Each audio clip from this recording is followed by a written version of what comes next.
Assalamualaikum warahmatullahi wabarakatuh. Hari ini kita akan belajar online lagi, bertemu lagi bersama Ibu Rizka. Hari ini kita akan belajar masih dengan tema 1, yaitu indahnya kebersamaan. Dengan subtema yang kedua, yaitu kebersamaan dalam keberagaman. Hari ini kita akan belajar di pembelajaran yang keempatnya.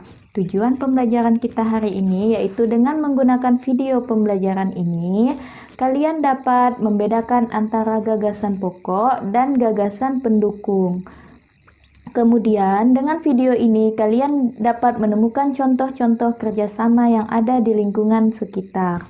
Nah, kegiatan kita hari ini, kalian akan menemukan gagasan pokok dan gagasan pendukung. Kemudian, kalian akan mengamati contoh kerjasama yang ada di lingkungan sekitar. Apa sih gagasan pokok? Gagasan pokok adalah kalimat inti atau kalimat pokok yang dibahas dalam suatu bacaan. Gagasan pokok biasanya terdapat pada awal kalimat. Gagasan pokok juga terdapat pada akhir kalimat dan di tengah kalimat.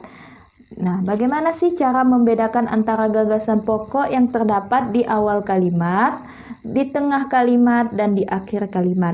Di video kali ini, Ibu akan menjelaskan cara membedakan atau menemukan gagasan pokok yang terdapat di awal kalimat dan di akhir kalimat. Gagasan pokok yang terdapat di awal kalimat jika kalimat kedua, kalimat ketiga, kalimat keempat, dan kalimat seterusnya berisi penjelasan dari kalimat pertamanya. Contohnya, hutan mempunyai banyak manfaat bagi kehidupan manusia. Di antaranya, hutan dapat mencegah banjir, hutan dapat mencegah timbulnya erosi, hutan dapat diambil kayunya sebagai bahan produksi, dan terakhir hutan dapat dijadikan sebagai paru-paru dunia. Nah, di dalam bacaan tersebut, dia menjelaskan tentang hutan. Di kalimat keduanya, dia menjelaskan tentang hutan dapat mencegah banjir. Di kalimat ketiganya, dia menjelaskan hutan dapat mencegah timbulnya erosi. Di kalimat keempatnya, dia menjelaskan hutan dapat diambil kayunya sebagai bahan produksi. Dan terakhir, dia menjelaskan hutan dapat dijadikan sebagai paru-paru dunia. Dari bacaan tersebut, dia menjelaskan tentang hutan. Maka gagasan pokoknya adalah hutan mempunyai banyak manfaat bagi kehidupan manusia karena di kalimat pertamanya bersifat umum, di kalimat keduanya dia sudah bersifat khusus menjelaskan dari kalimat yang pertamanya, di kalimat ketiganya juga dia bersifat khusus menjelaskan kalimat yang pertamanya. Begitu juga dengan kalimat keempat dan seterusnya. Nah, bagaimana dengan gagasan pokok yang terdapat di akhir kalimat? Gagasan pokok terdapat di akhir kalimat jika kalimat tersebut di akhirnya berisi kalimat kesimpulan dan biasanya juga ditandai dengan adanya kata jadi, oleh karena itu, oleh sebab itu, dengan demikian, ataupun walaupun. Contohnya, rombongan dari Bali diikuti oleh rombongan dari Toraja. Wanita Toraja memakai pakaian adat yang disebut baju poko.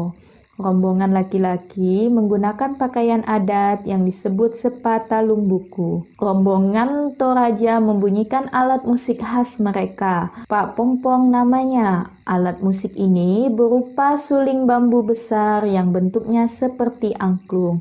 Unik bentuknya, unik pula bunyinya.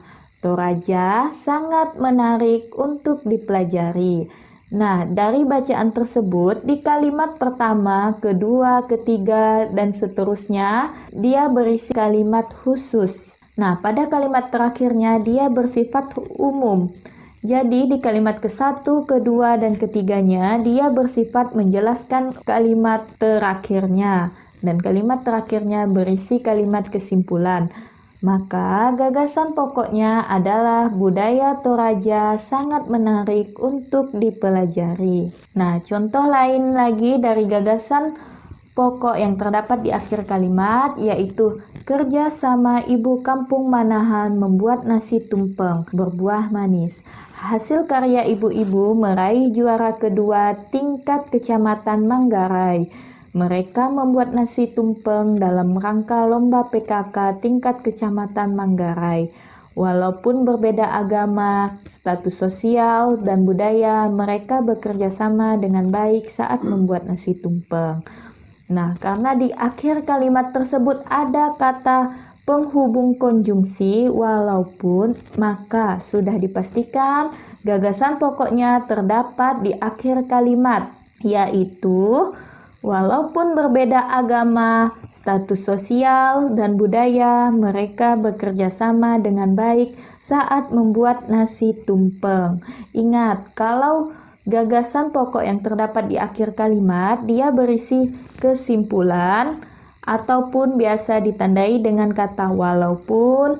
Oleh karena itu, dengan demikian, jadi, oleh sebab itu, berkaitan dengan bacaan tersebut, setiap orang harus saling bekerja sama tanpa membedakan suku, agama, ras, dan etnis. Kerjasama adalah bentuk penyelesaian pekerjaan yang melibatkan lebih dari 2 orang. Manfaat dari melakukan kerjasama yaitu supaya pekerjaan menjadi mudah dan cepat selesai. Kerjasama dapat juga diartikan sebagai gotong royong. Kita dapat melakukan kerjasama di lingkungan rumah, sekolah, dan masyarakat. Contoh kerjasama yang dilakukan di lingkungan rumah yaitu membersihkan rumah secara bersama-sama, membantu ibu memasak, bermain bersama adik bersama-sama, membantu ayah membersihkan mobil, dan lain-lain. Contoh kerjasama yang ada di lingkungan sekolah yaitu berdiskusi saat belajar, membersihkan halaman sekolah secara bersama-sama, kemudian melakukan piket kelas, dan masih banyak contoh lainnya lagi. Contoh kerjasama yang ada di lingkungan masyarakat, seperti membersihkan selokan, kemudian bersama-sama membangun jembatan, dan ikut dalam kegiatan siskamling. Masih banyak juga contoh lainnya yang ada di lingkungan masyarakat. Ibu rasa pembelajaran hari ini cukup sampai di sini. Ibu ucapkan Assalamualaikum warahmatullahi wabarakatuh.